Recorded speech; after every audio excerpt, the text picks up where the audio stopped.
Pemirsa, puluhan warga dan keluarga terpidana kasus pembunuhan Vina dan Eki tahun 2016 silam menggelar aksi protes atas menghilangnya mantan Ketua RT Abdul Pasren yang dianggap bertanggung jawab atas ditahannya 7 pemuda setempat.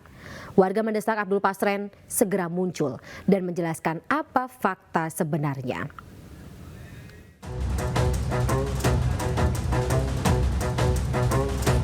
Dengan membentangkan spanduk dan sejumlah poster, puluhan warga dan keluarga 5 terpidana kasus pembunuhan Vina dan Eki melakukan aksi protes yang digelar di sekitar Jalan Saladara, Karya Mulia, Kota Cirebon, Jawa Barat. Berbagai poster yang dibentangkan bertuliskan agar Pak RT Pasren diminta muncul dan menjelaskan fakta sebenarnya. Lantaran kesaksian Pak RT dianggap memberatkan para narapidana. Warga juga menganggap para narapidana tidak bersalah dan segera membebaskannya. Selama ini para narapidana merupakan korban fitnah. Keluarga terpidana memohon kepada Bapak Polisi yang terhormat, kalau memang anak-anak kami, adik-adik kami, saudara kami tidak bersalah, bebaskanlah, keluarkanlah, kasihanilah mereka. Selain melakukan protes, warga juga berencana menggelar doa bersama di sekitar rumah tinggal Pak RT Abdul Pasren guna menuntut keadilan dan berharap para narapidana dibebaskan. Dari Cirebon, Jawa Barat, Miftahudin Ainus melaporkan. Keluarga narapidana dalam kasus tewasnya Vina dan Eki melaporkan mantan Ketua RT 2 Karya Mulia, Kota Cirebon, Abdul Pasren ke Mabes Polri. Keluarga dari 7 narapidana berkumpul di salah satu rumah orang tua Eko atau salah satu rumah dari orang tua yakni Eko Ramadhani. Mereka menandatangani surat kuasa guna melakukan pelaporan mantan Ketua RT Abdul Pasren ke Mabes Polri. Pelaporan tersebut dikuasakan kepada Asosiasi Advokat Peradi. Sementara kesaksian Abdul Pasren dianggap sangat memberatkan hingga ke-7 narapidana ditahan. Terlebih Pasren selama ini menghilang dan sulit untuk ditemui hingga terkesan sengaja menghindar. Pelaporan sendiri rencananya akan dilakukan Selasa subuh besok bersama perwakilan dari Peradi ke Mabes Polri bersama ke-7 keluarga narapidana.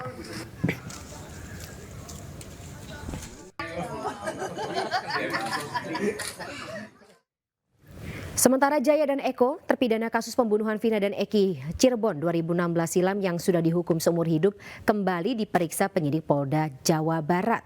Pemeriksaan terhadap Eko dan Jaya didampingi oleh sejumlah kuasa hukum dari Peradi.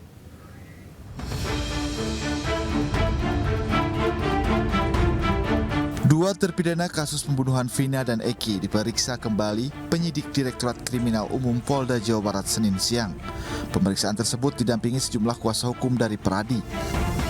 Terkait tes psikologi ini, Eko dan Jaya dipinjam dari Lapas Jelekong, Kabupaten Bandung oleh penyidik Ditreskrimum Polda Jawa Barat. Diketahui untuk hari ini pemeriksaan hanya dilakukan pada Eko dan Jaya, sedangkan 4 orang lainnya ditunda. Hari ini yang masih di dalam yang masih diperiksa itu adalah Jaya sama Eko. Jaya sama Eko ya.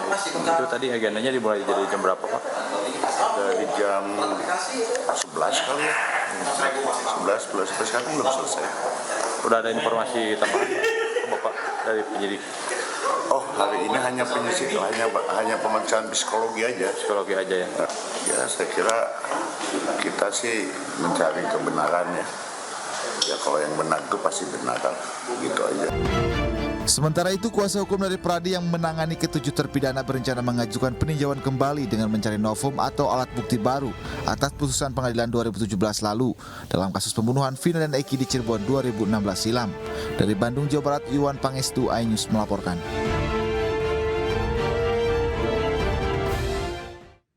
Sebelumnya pemirsa, Polisi Daerah Jawa Barat menyatakan siap menghadapi sidang gugatan pra-peradilan yang diajukan oleh Peggy Setiawan terkait kasus pembunuhan Vina dan Eki di Cirebon 2016 silam.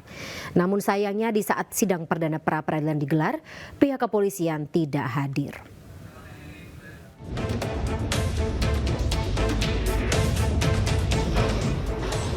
Sidang perdana pra-peradilan Peggy Setiawan telah digelar di Pengadilan Negeri Bandung, Jawa Barat pada Senin pagi sekitar pukul 9.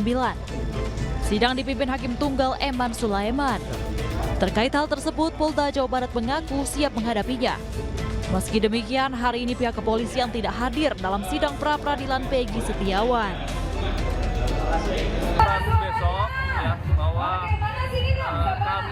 akan menghadapi gugatan sidang pra-peradilan yang diselenggarakan terhadap gugatan penetapan tersangka PS. Tentu kami telah menyiapkan tim dari kuasa hukum Polda Jawa Barat. Sejauh ini kami sudah berkoordinasi juga dengan pihak pengadilan terkait dengan waktu pelaksanaan dari sidang pra-peradilan, dan kami sudah siapkan dan kami siap menghadapi gugatan pra-peradilan dari kuasa hukum maupun keluarga tersangka PS. Kabid Humas Polda Jawa Barat Kombes Pol Jules Abraham Abbas juga menyampaikan bahwa tim hukum Polda Jabar rencananya hadir pada sidang pra-peradilan. Namun dirinya belum mengungkap berapa jumlah tim kuasa hukum dari Polda Jawa Barat yang akan ikut dalam sidang, serta tidak menutup kemungkinan ada pihak dari luar kepolisian yang ikut dalam tim hukum Polda Jabar untuk persidangan pra-peradilan. Dipastikan tentunya kami akan berkoordinasi lagi terkait sidang awal, apakah kami akan menghadapi langsung, kami akan datang tentunya, ataupun nanti kami akan menunggu terkait dengan kesiapan dari teman-teman kuasa hukum yang sudah disiapkan oleh Polda Jawa Barat. Kuasa hukum yang kami siapkan saat ini belum bisa kita sampaikan, ya, apakah hanya terdiri dari kuasa hukum dari kita sendiri ataupun nanti kita berkolaborasi bersama dengan kuasa hukum dari Sebelumnya diketahui tim kuasa hukum Peggy Setiawan telah mengajukan pra-peradilan di Pengadilan Negeri Bandung, Jawa Barat Selasa 11 Juni 2024. Kuasa hukum Peggy menggugat penetapan status tersangka kepada kliennya yang dinilai tidak cukup bukti. Dari Bandung, Jawa Barat, Muji Prayitno, iNews melaporkan. Dan berikut profil Eman Sulaiman selaku Hakim Tunggal Sidang Peradilan Peggy Setiawan. Eman Sulaiman lahir di Karawang 10 April 1975 dan ia sudah 24 tahun menjadi hakim. Eman merupakan hakim tunggal dalam sidang pra-peradilan Peggy Setiawan yang digelar hari ini di Pengadilan Negeri Bandung. Diketahui sebelumnya Eman sempat atau pernah menjadi hakim di Pengadilan Negeri Bandung sejak 5 Juli 2021. Sebelumnya pada 1 November 2019 ia dilantik menjadi Ketua PN Wonosari Gunung Kidul. Dan pada 29 Desember 2016 Eman dilantik menjadi Wakil Ketua Pengadilan Negeri atau PN Pangkalan Bun, Kalimantan Tengah.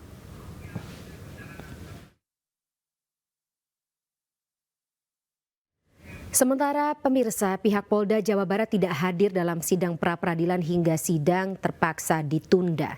Bagaimana perjalanan proses pengajuan sidang pra-peradilan Peggy Setiawan? Apakah akan terbentur oleh berkas perkara yang telah diserahkan ke Kejaksaan? Berikut kami hadirkan rangkumannya untuk Anda. Ada apa? Kami menanyakan ke pihak penyidik, ada apa? Apalagi yang akan dilakukan, apalagi yang akan diperbuat oleh Peggy Setiawan. Kasihan anak ini. Rekayasa apa lagi? Iya, rekayasa apa lagi seperti ini?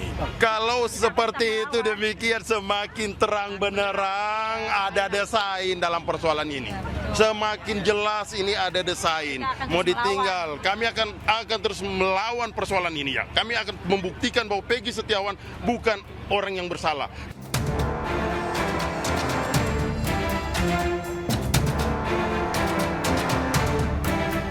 Begitulah ungkapan kekecewaan dari tim kuasa hukum Peggy Setiawan, tersangka dalam kasus pembunuhan Vina dan Eki. Setelah ditunggu-tunggu publik, sidang pra-peradilan Peggy batal digelar di Pengadilan Negeri Bandung dengan alasan Polda Jabar tidak hadir. Padahal pengajuan sidang pra-peradilan Peggy ini telah melalui perjalanan yang cukup panjang. 26 Mei 2024, Peggy Setiawan ditangkap setelah polisi menyebarkan 3 DPO. Namun Peggy alias Perong menjadi satu-satunya pelaku yang ditangkap dari DPO tersebut, sementara sisanya dianggap tidak ada karena kurangnya alat bukti. Usai penangkapan itu, pembuktian Peggy Setiawan sebagai pelaku oleh kepolisian diuji. 31 Mei 2024, 3 rekan kuli bangunan tempat Peggy bekerja, Suharsono alias Bondol, Suparman, dan Ibnu memberikan keterangan ke Ditreskrimum Polda Jabar bahwa Peggy Setiawan berada di Bandung pada saat peristiwa pembunuhan itu terjadi di Cirebon. Di bulan yang sama, Saka Tatal, terpidana yang telah menjalani hukuman 3 tahun penjara, mengaku menjadi korban salah tangkap. Ia juga tidak kenal Peggy Setiawan. Tidak hanya itu, Liga Akbar yang sempat bersaksi di kasus pembunuhan Vina dan Eki justru mengaku tidak mengetahui sebenarnya penganiayaan dalam kronologi peristiwa sesuai BAP. Atas pertimbangan-pertimbangan itulah, kuasa hukum Peggy Setiawan mengajukan pra-peradilan dan sidang direncanakan digelar pada 24 Juni 2024. Namun sayang, meskipun Majelis Hakim Eman Sulaiman dan tim kuasa hukum Peggy sudah datang, Polda Jabar tidak hadir alias mangkir dalam sidang pra-peradilan. Sidang pun akhirnya diundur hingga Senin 1 Juli 2024 mendatang. Di sisi lain, berkas perkara Peggy Setiawan telah dilimpahkan Polda Jabar ke Kejati, Jawa Barat. Pihak Kejati akan melakukan penelitian selama 14 hari sesuai KUHP. Pertanyaannya, apakah ini sebuah strategi menunggu hingga pelimpahan berkas Peggy di Kejati Jabar selesai diteliti dan menggugurkan pra-peradilan?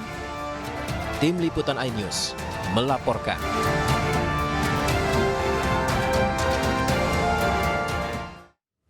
Ketua Lembaga Kajian Strategis Kepolisian atau LEMKP, Edi Hasibuan menilai kasus Peggy akan berlanjut atau tidak, bergantung pada keputusan dari jaksa. Edi berpandangan jika berkas tersangka Peggy sudah lengkap atau P21, maka pra-peradilan tidak perlu lagi dilakukan. Untuk memastikan ya, kasus ini jalan atau tidak kan nanti tergantung putusan daripada jaksa ya. Jaksa akan melihat, akan menilai ya, berkas yang diajukan oleh kepolisian ya, apakah itu sudah memenuhi syarat atau tidak ya.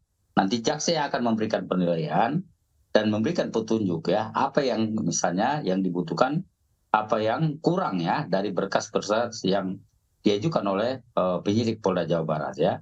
Saya kira mungkin ini ada kaitannya juga dengan berkas yang sampai saat ini disampaikan oleh penyidik Polda Jawa Barat ke kejaksaan ya, sebagai penuntut umum ya. Baik, jadi apakah Anda melihatnya bahwa polisi sengaja mengulur-ulur waktu agar berkas Peggy di kejaksaan kemudian segera dinyatakan lengkap dalam kurun waktu kurang dari 14 hari sehingga pokok perkaranya bisa segera disidangkan dan pra-peradilan ini gugur begitu ya Pak Edi? Ya, tentunya memang ini akan menjadi dasar polisi ya. Ketika misalnya jaksa menetapkan, jaksa memberikan suatu putusan bahwa berkasnya sudah lengkap ya, dengan sendirinya maka pra-peradilan ini memang tidak perlu dilakukan ya, karena memang sebetulnya yang utama itu adalah di pengadilan ya, pengadilan ini akan diuji oleh pengadilan ya, dan sekarang saya kira tinggal menunggu putusan daripada jaksa ya, yang ditunjuk sebagai penuntut umum di dalam kasus Peggy ini ya. Ya, kita juga belum tahu persis ya apakah memang apa yang menjadi alasannya. Tapi mungkin ini lebih kepada strategi daripada proses hukum yang dilakukan oleh Polda Jawa Barat ya. Baik, sidang ini diundur dan dilanjutkan kembali atau dimulai pada 1 Juli mendatang. Apakah nantinya pada tanggal 1 Juli polisi kemudian hadir, kemudian sidang pra-peradilan berjalan selama 7 hari. Mungkinkah ada celah kejaksaan bisa melengkapi berkas-berkas Peggy di sepanjang kurun waktu tersebut? Ya, sih diharapkan memang demikian ya. Semakin ada putusan dari jaksa sebagai penuntut umum di sini ya, tentu ya akan semakin baik ya. Apa yang menjadi, karena memang hasil kerja daripada penyidik Polda Jawa Barat ini nanti akan dinilai ya, seberapa penting cukup buktikah apa yang diajukan oleh penyidik Polda Jawa Barat ketika misalnya menetapkan ya Peggy sebagai tersangka. Saya kira nanti akan ada petunjuk-petunjuk jaksa nanti setelah kasusnya mereka pelajari ya. Karena berkas ini kan kemarin sudah diserahkan kepada kejaksaan ya, JPU ya. Kemudian nanti JPU akan memberikan suatu penilaian menganalisa berkas-berkas yang diajukan itu apakah sudah cukup atau tidak ya. Baik, apakah ini juga menunjukkan bahwa bukti-bukti yang dimiliki polisi terkait keterlibatan Peggy ini lemah, Pak Edi? Lemah saya kira tidak ya, karena kalau yang pengalaman yang kami lihat selama ini ya, ketika misalnya Polri menetapkan seseorang menjadi tersangka, tentunya memang itu melalui proses yang panjang ya. Itu melalui proses gelar perkara yang dilakukan secara berkali-kali ya. Pemirsa, Kadif Humas Polri mengakui anggotanya kurang teliti saat awal pengusutan kasus Vina dan Eki di tahun 2016 silam. Sesaat lagi informasinya kami hadirkan, tetaplah bersama kami.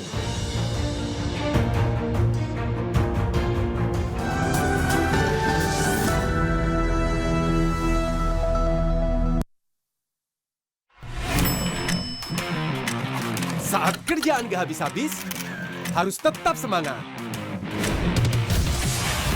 Saat macet, kita gaslah sedikit, cari jalan lain. Saat rintangan di depan mata, kita maju terus, Jo.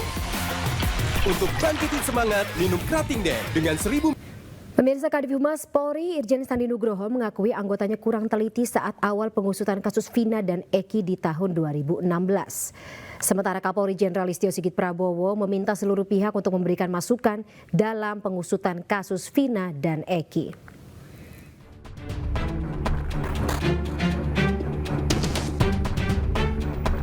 Penyidikan kasus pembunuhan Vina dan Eki belum juga menemui titik terang. Kadif Humas Polri Irjen Sandi Nugroho mengakui adanya kurang teliti saat awal pengusutan kasus Vina dan Eki pada 2016 silam. Menurut Sandi, awalnya penyidik melihat kasus Vina dan Eki hanya kecelakaan biasa. Namun, Irjen Sandi memastikan penyidik yang kurang teliti itu sudah diberi sanksi.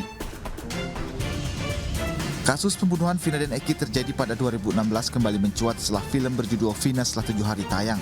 Masyarakat mendesak kepolisian menuntaskan kasus tersebut.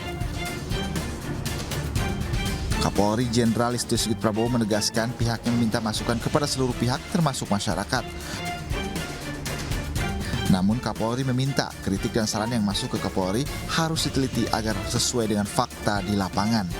Tim Liputan iNews melaporkan. Sementara penasihat Kapolri Irjen Pol Purnawirawan Arianto Sutadi mengatakan banyak kejanggalan di kasus Vina dan Eki. Kejanggalan tersebut terjadi mulai dari penyidikan hingga putusan hakim di tahun 2016. Kalau ini kasus ini saya belum menghitung berapa kasus yang kejanggalannya, tapi kejanggalannya memang terjadi mulai dari awal pertama kali. Kok Pak Arianto mengakui bahwa memang ada kejanggalan? Ada banyak, Pak, banyak sekali. Ya, kita ingat bahwa Pak Arianto atau kasus Sambo dulu adalah termasuk yang menyuarakan bahwa kasus ini adalah kasus yang harus dibongkar karena ada sesuatu di dalamnya. Ya. Perlu saya tegaskan ya, saya bekas polisi, tapi saya tidak menutupi polisi yang nakal. Tetapi saya ingin menjelaskan kenyataan yang menurut saya dari pandangan saya. Kejanggalan ini banyak sekali kalau dilihat ya, dari pertama kali kasus dibilang kecelakaan lalu lintas kok lukanya parah kayak gitu. Kemudian yang kedua, begitu Pak Eki itu nangkap, kemudian kan mestinya kalau penyidik itu kan harusnya yang bersangkutan ini ya, tapi kok gitu nyata gitu. Kemudian kok ngebukin dan sebagainya. Kemudian setelah itu berkas dikirim ke Polda. Ada saksi diarahkan dan lain sebagainya. Ada saksi diarahkan, bahkan di belakang lagi, wah ini ada desain ini narkoba dan sebagainya. Kan banyak sekali yang berkembang di lapangan gitu ya. Nah, kejanggalan kedua kalau saya boleh lihat ya, ini supaya rakyat juga tahu. Kalau berkas itu dikirim ke jaksa, kewajiban jaksa adalah untuk membuktikan apakah cukup nggak buktinya itu. Oke. Untuk itu. Tapi kenyataannya kan tidak. Kita sendiri heran ya.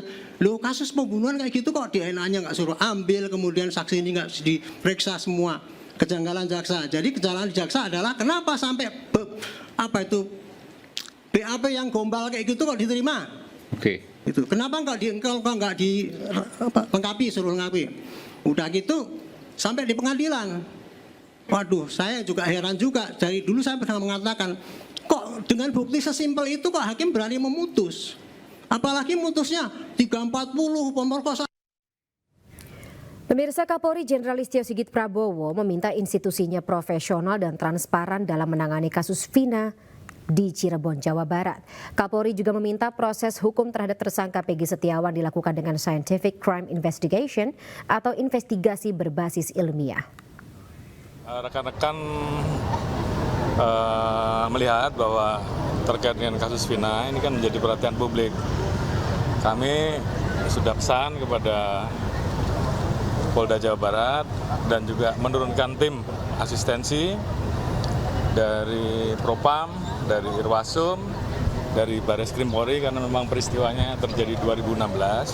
Hingga kita minta bahwa ini menjadi perhatian publik, hingga kita minta semuanya untuk turun melihat peristiwa yang terjadi, walaupun saat ini sebenarnya kasus tersebut sudah ada di pengadilan ya, sudah ada putusan inkrah kasasi, namun demikian kami minta untuk didalami. Tentunya ini ada proses yang sedang dilaksanakan oleh Polda Jawa Barat terkait penanganan Peggy, ini juga menjadi perhatian publik. Saya minta untuk itu juga, apabila memang betul diproses, maka alat buktinya harus cukup dan tentunya akan lebih baik apabila semuanya dilengkapi dengan scientific crime investigation, artinya itu adalah bukti yang tidak terbantahkan. Namun demikian tentunya ada alat-alat bukti, barang bukti lain yang juga tentunya diatur di dalam KUHP yang harus dilengkapi oleh rekan-rekan. Saya kira kami minta agar kasus tersebut betul-betul ditangani secara tuntas, profesional, transparan, karena ini menjadi perhatian publik, berikan rasa keadilan. Satuan Reserse Narkoba Polres Metro Jakarta Barat menangkap seorang pria berinisial B, pemasok narkotika jenis tembakau sintetis untuk musisi Virgo. Dari hasil penangkapan, polisi juga menemukan beberapa putung tembakau sintetis yang bekas dipakai. Dari pengakuan dan catatan transaksi keuangan, pelaku diketahui juga memasok narkotika jenis sabu ke Virgon dan teman wanitanya. Diketahui pula, sosok tersangka B merupakan salah satu kru band yang dinaungi Virgon. Satuan Reserse Narkoba Polres Jakarta Barat telah berhasil mengamankan satu orang atas nama B atau BGS yang menjadi penyedia narkotika jenis sabu yang diberikan kepada saudara V. Tersangka B ini rekan kerjanya V sebenarnya. Dia bekerja sebagai kru bandnya si V ini. Dan memang dalam beberapa keterangan yang disampaikan, dia mengakui ada beberapa kali memberikan narkotika jenis sabu terhadap V. Sebelumnya, musisi Virgon Putra Tambunan bersama teman wanitanya ditangkap Satuan Reserse Narkoba Polres Metro Jakarta Barat di kamar indekos di kawasan Ampera, Pasar Minggu, Jakarta Selatan. Dari hasil tes urin, Virgon dan teman wanitanya dinyatakan positif metamfetamin. Dari Jakarta, Rizky Falufi, iNews melaporkan.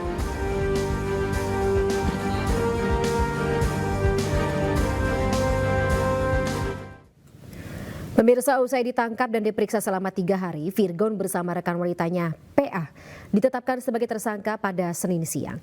Terkait hal itu, Virgon dan PA mengajukan rehabilitasi.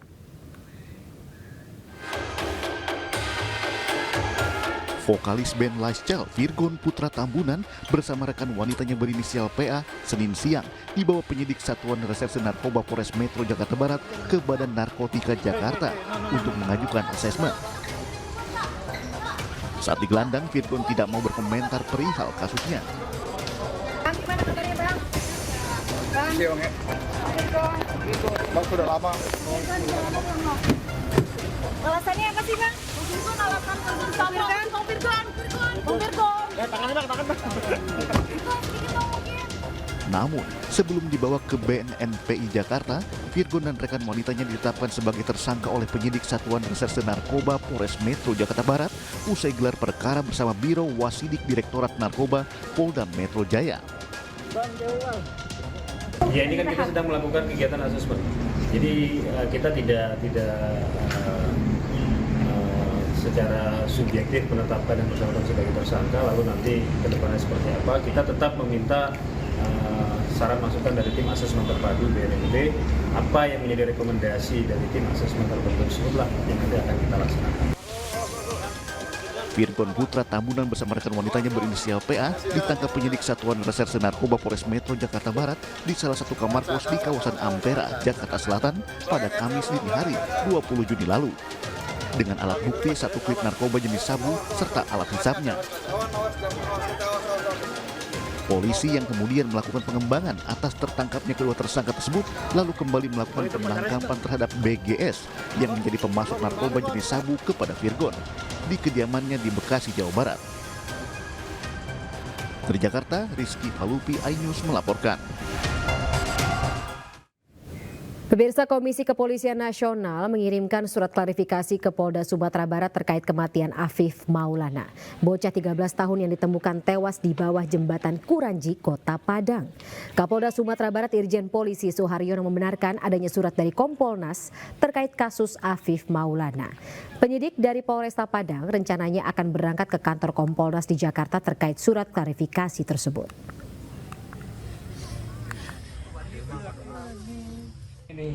Setiap kejadian menonjol yang sudah terlanjur viral di media pasti akan muncul di TV, muncul di TikTok, muncul di Instagram, muncul di medsos. Mitra polisi adalah Komisi 3 DPR RI. Mitra polisi adalah Kompolnas, mitra polisi adalah Ombudsman, mitra polisi adalah Komnas HAM, mitra polisi adalah ya pastinya kalau wilayah ya dengan pusat, dengan Mabes Polri. Di situ ada Pak Kapolri, Wakapolri, Pak Irwasum, ada Kadipropam. Semua menghubungi saya, semuanya menghubungi saya, per surat maupun per telepon maupun per WA dan lain sebagainya. Saya pastinya kan tidak bisa juga menjawab serta-merta karena saya tidak di TKP. Sebelumnya, Polresta Padang bersama Direktorat Propam Polda Sumatera Barat telah memeriksa 35 saksi terkait tewasnya AM, anak laki-laki berusia 13 tahun. Untuk saksi total seluruhnya kurang lebih 35 orang saksi sudah kita lakukan pemeriksaan untuk diminta keterangannya, dan dalam hal ini kita pun juga bergabung dengan Propam Polda Sumbar maupun Ditlantas Polda Sumbar untuk dalam rangka termasuk Krimum Polda Sumbar untuk membantu mengungkap kasus ini. Jadi diantaranya itu ada anggota yang bertugas pada saat itu termasuk juga keterangan-keterangan dari saksi. Sementara pelajar Afif Maulana yang diduga tewas dianiaya polisi telah dimakamkan di tempat pemakaman keluarga di Kota Padang, Sumatera Barat. Keluarga menemukan jenazah korban di bawah jembatan Kuranji dengan luka lebam di sekujur tubuh.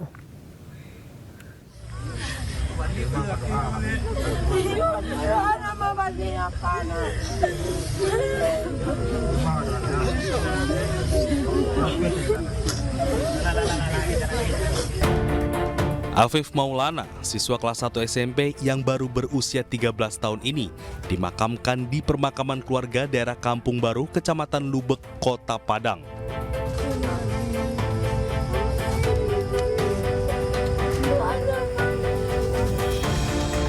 Ratusan warga, kerabat, dan pihak keluarga mengiringi penghantaran jenazah ke pusara pemakaman keluarga.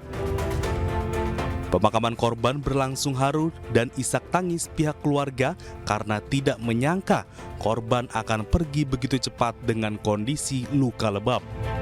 Melihat kondisi tubuh korban yang mengalami luka lebam, pihak keluarga meminta proses otopsi karena menduga kejanggalan terhadap banyaknya luka di bagian punggung dan rusuk. Saya pun dah lihat pas sebelum otopsi, ininya merah-merah kayak memar. Belahnya enggak, hidungnya aja kayak dipukul. Ini aja bang, kayak memar semua. Katanya bagus di otopsi, kan? Tapi kabar otopsi aja belum ada. Tadi sudah diotopsi berarti ya, Pak? Hasilnya keluarga sudah tahu, Pak? Belum. Namun hingga saat ini pihak keluarga masih belum mengetahui apa hasil otopsi dari pihak kepolisian. Walaupun pihak keluarga sudah membuat laporan di Mapolresta Padang. Dari Padang, Sumatera Barat, Budi Sunandar, iNews melaporkan.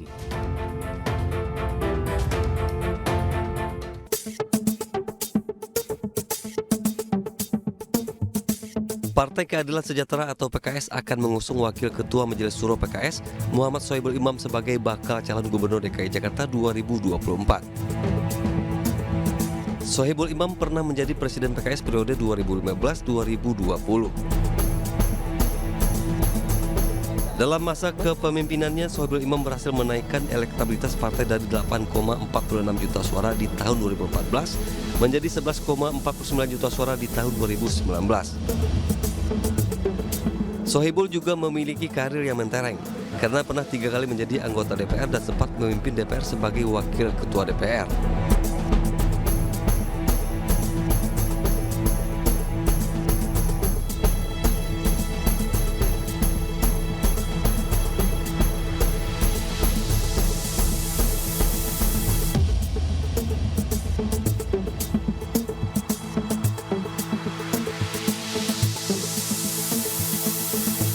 Sebelumnya, Presiden PKS Ahmad Sehu mengaku telah mendapatkan tawaran cawagup dari Golkar dan Koalisi Indonesia Maju (KIM) untuk mendampingi Ridwan Kamil di Pilgub Jakarta.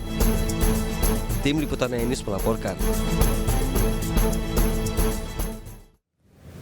Pemirsa, sebagai partai pemenang dalam pemilu legislatif 2024 di Jakarta, PKS menyebut jika Anies Baswedan mau atau akan didukung oleh PKS, maka wakilnya harus dari Partai Keadilan Sejahtera atau PKS.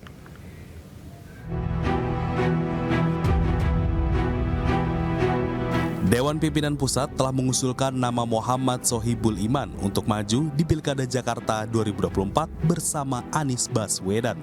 Sebagai partai pemenang dalam pemilu legislatif 2024 Provinsi DKI Jakarta, DPP PKS menilai hal ini pantas jika calon wakil gubernur Anies Baswedan dalam Pilkada Jakarta 2024 diisi oleh kader terbaik PKS. Makanya kami mungkin bisa bersinergi dengan Pak Anies karena Pak Anies sudah dapat dukungan dari PKB ya. Kemudian mungkin dari Nasdem ya. Jadi dengan adanya 3 minimal ini sudah cukup. 1 saja sudah cukup sebenarnya. Dan kami mensyaratkan memang jika ingin mendapat dukungan dari PKS, wakilnya harus dari PKS.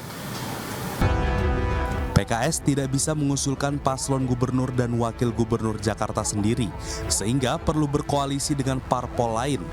Saat ini, PKS memiliki 18 kursi, sementara syarat untuk maju harus memiliki 22 kursi. Jika Anies Baswedan disandingkan dengan Sohibul Iman dari PKS, paslon ini mendapatkan dukungan dari 3 parpol pengusung, yakni PKS, PKB, dan Partai Nasdem. Dari Jakarta, Widya Bayujati, Suryali Santoso, iNews melaporkan. PDI Perjuangan, PKS, dan P3 Jawa Barat menyiapkan sejumlah nama sebagai calon gubernur Jawa Barat. Salah satunya ada nama Susi Puji Astuti maksud kami. Sementara relawan dari Forum Bandung Raya mendeklarasikan Dedi Taufik untuk maju di pemilihan gubernur Jawa Barat.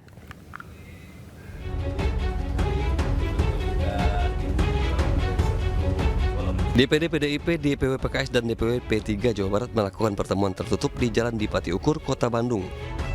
Pertemuan tersebut dihadiri langsung Ketua DPD PDIP Jawa Barat, Ono Surono, PLT Ketua DPW P3 Jabar, Pepep Saiful Hidayat, dan PLT Ketua DPW PKS Jabar, Iwan Suryawan. Dalam pertemuan tersebut, para Ketua DPW dan DPD untuk mencari kesepahaman untuk mencari sosok gubernur dan wakil gubernur di Pilgub mendatang. Selain itu, pertemuan tersebut juga membahas sejumlah nama seperti Susi Puji Astuti, Sandiaga Uno, serta Bay Mahmudin yang menjabat PJ Gubernur Jabar saat ini. Menurut Ketua DPD PDIP Jabar, ketiga nama tersebut akan disiapkan untuk melawan Ridwan Kamil dan Deddy Mulyadi yang dikabarkan maju di kontestasi Pilgub Jabar 2024. Ada figur-figur yang sudah berkontribusi untuk bangsa dan negara, termasuk untuk Jawa Barat juga yang mungkin layak kami pertimbangkan. Misal ada Ibu Susi Pujiastuti, lalu ada Pak Sandiaga Uno, lalu ada Pak Bay Mahmudin, yang tentunya juga komunikasi kita selanjutnya kita akan dalami. Kemarin misalnya Ibu Susi sudah menyampaikan kesiapannya, pasti akan kita dalami. Sementara itu, relawan dari Forum Bandung Raya menggelar deklarasi dukungannya bagi Ketua DPRD Jawa Barat, Taufik Hidayat, untuk maju di kontestasi Pilgub Jawa Barat 2024. Para relawan ini menilai sosok Taufik Hidayat cocok untuk memimpin Jawa Barat. Nah, yang berkualitas pilihan kami akhirnya ke Pak Jenderal Taufik Hidayat. Karena apa? Pak Jenderal Taufik Hidayat ini manusia yang terlatih ya, karena beliau TNI, berdinas dan melaksanakan tugasnya juga dengan baik sampai selesai. Dan Pak Jenderal Taufik Hidayat ini juga sudah terjun ke politik atas permintaan Pak Prabowo yang saya tahu ya dulu. Pilkada 2024 serentak akan berlangsung pada bulan September mendatang. Saat ini seluruh partai politik masih mencari bacagub untuk dipertarungkan di Pilgub Jabar. Dari Bandung, Jawa Barat, Ervan David, Ainus melaporkan.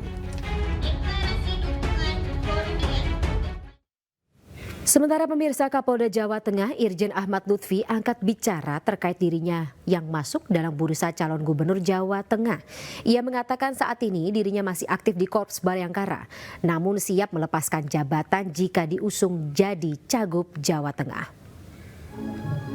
Nama Kapolda Jawa Tengah Irjen Ahmad Lutfi menguat untuk maju di Pilkada Jawa Tengah 2024 setelah beberapa partai menyebut siap mengusung Irjen Ahmad Lutfi. Salah satunya Partai Amanat Nasional atau PAN yang secara gamblang menyatakan mendukung Irjen Ahmad Lutfi maju dalam Pilkada Jateng. Menanggapi hal tersebut, Kapolda Jawa Tengah ini justru mengaku belum membangun komunikasi dengan partai politik manapun. Namun jika benar diusung, maka ia siap untuk mengundurkan diri dari Kepolisian Republik Indonesia. Kalau memang itu aspirasi masyarakat yang masyarakat menilai, tetapi selama ini saya masih dinas, ya kita melaksanakan kegiatan dinas ya. Tapi nanti Pak, sejauh ini tapi Bapak udah membangun komunikasi dengan partai-partai politik lain belum sih Pak? Belum.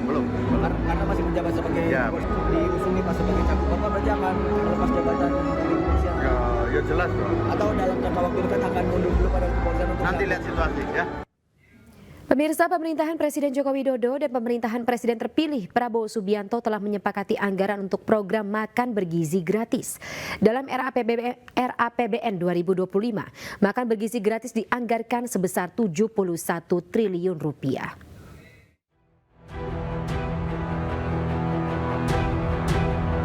Menteri Keuangan Sri Mulyani telah memasukkan program makan bergizi gratis dalam RAPBN 2025. Di tahun pertama, anggaran yang dialokasikan untuk melancarkan program Presiden terpilih Prabowo Subianto sebesar 71 triliun rupiah. Alokasi anggaran tersebut dicapai setelah melakukan komunikasi dengan tim gugus tugas sinkronisasi pemerintahan Prabowo Gibran. Presiden terpilih Bapak Prabowo telah menyampaikan bahwa beliau menyetujui bahwa pelaksanaan program makanan bergizi gratis MBG dilaksanakan secara bertahap. Dan untuk tahun pertama pemerintahan beliau, tahun 2025 telah disepakati alokasi sekitar 71 triliun di dalam RAPBN 2025. Di sisi lain, tim gugus tugas sinkronisasi pemerintahan Prabowo Gibran berharap program makan bergizi gratis bisa terlaksana 100% dalam waktu singkat. 71T buat kami adalah suatu angka yang sangat baik. Tadi Ibu Menteri Keuangan menyatakan bahwa kami berkomitmen untuk melakukan program unggulan Pak Prabowo Subianto ini secara bertahap. Kuncinya bertahap, tetapi juga tentu dengan prinsip-prinsip belanja yang berkualitas, dan tentunya kita ingin mencapai target 100% ya secepat mungkin dengan prinsip bahwa postur fiskal menjadi prinsip utama. Selanjutnya, pembicaraan mengenai pendahuluan RAPBN 2025 masih akan dibahas hingga Presiden Joko Widodo membacakannya pada sidang di DPR RI 16 Agustus 2024 mendatang.